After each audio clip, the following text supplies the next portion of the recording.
আর্থিক সহযোগিতা ২ জনকে দিলাম যে একজন নরমাল ডেথ আসছে, উনার পাশেও আমরা আছি।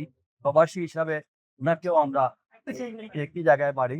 আমরা প্রতি মাননীয় এর কাছে হস্তান্তর করেছি। আজকে আমরা আমাদের প্রবাসে নেই প্রকাশ্যের যুদ্ধে ইরাকে আমার যে ভাই ইন্তেকাল করেছেন তার লাশটা আমরা রিসিভ করেছি। আমি এবং আমাদের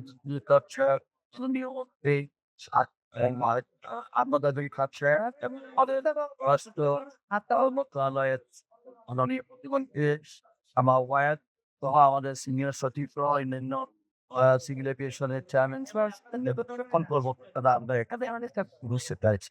আমি এই লাশের প্রিয় কাজ সম্পূর্ণ করার জন্য তা আমাদের বিষয়ে মনোনীত আমার সাহেব তিনি আমাদের মাননীয় প্রধানমন্ত্রী জনাব তারেক রহমানের নির্দেশে আমরা এখানে আসছি। আমরা এই যুদ্ধকালীন সময়ে সবসময় প্রবাসীদের পাশে ছিলাম। আমরা প্রবাসীদের পাশে আছি এবং ভবিষ্যতে ইনশাআল্লাহ সবসময় আমরা তাদের পাশে থাকবো। যে মৃতদেহ যে পরিবার, এই পরিবারের আর্থিক সহযোগিতা সহ তাদের এই কোম্পানির যে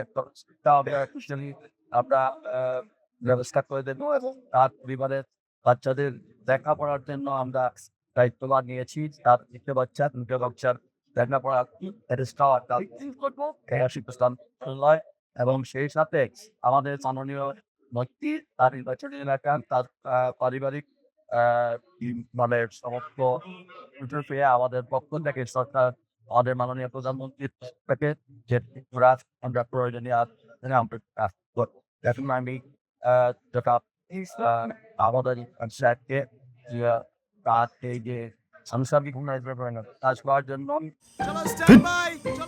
লাইফে কোনো কিছুর গ্যারান্টি নাই, তাই ইন্স্যুরেন্স করুন সিটি ব্যাংকে, কারণ ইন্স্যুরেন্স করলে সিটিতে সুরক্ষা পাবেন নিশ্চিন্তে। আর্থিক সহযোগিতা ২ জনকে দিলাম যে একজন নরমাল ডেথ আসছে, উনার পাশেও আমরা আছি।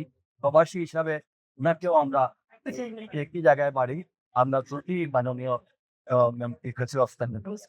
আমরা আপনাদের আমাদের মাননীয় প্রধানমন্ত্রী জনাব তারেক রহমান এই তার দায়িত্বভার গ্রহণ করার পর থেকেই আমাদের সর্বস্তরের মানুষের পাশে, বিশেষ করে প্রবাসীদের পাশে নিয়ে আছেন। আমরা সবাই আছি। আপনাদের জন্য করি আপনাদের মানুষ এবং পররাষ্ট্র মন্ত্রণালয় থেকে আমাদের মাননীয় প্রধানমন্ত্রী আসার পরে আমরা তাদের সঙ্গে আলোচনা করবো। অনেক সময় আবার তারা ফিরে যেতে চাইবে। তারা দুই জায়গায় যাওয়ার জন্য আমাদের পক্ষ থেকে পররাষ্ট্র মন্ত্রণালয়ের মাধ্যমে যা করার আমরা যেভাবে আমরা ভিসা যাদের শেষ হয়ে গেছিল ভিসার ব্যবস্থা করেছি, ঠিক তারা যদি আবার অবসর ফিরে যায় সেই ব্যাপারে আমাদের পক্ষ থেকে সবাই আসতে পরে আমাদের প্রবাসী কল্যাণ মন্ত্রণালয় এখন সাময়িকভাবে তাদেরকে আমরা আর্থিক সহযোগিতা করবো এবং পাশাপাশি তাদের বাচ্চাদের লেখাপড়ার ব্যবস্থা করবো। তাদের পারিবারিক অবস্থা বুঝে আমরা যা করার আমরা সন্তুষ্ট হওয়ার তাছাড়া আমাদের আইডেন্টিফাই করতে হবে তাদের এমনি বাচ্চাদের তারা আছে প্রজেক্ট করা আছে সেটা থেকে আমাদের সঙ্গে সেবা সবাই মিলে আমরা এটা ধন্যবাদ।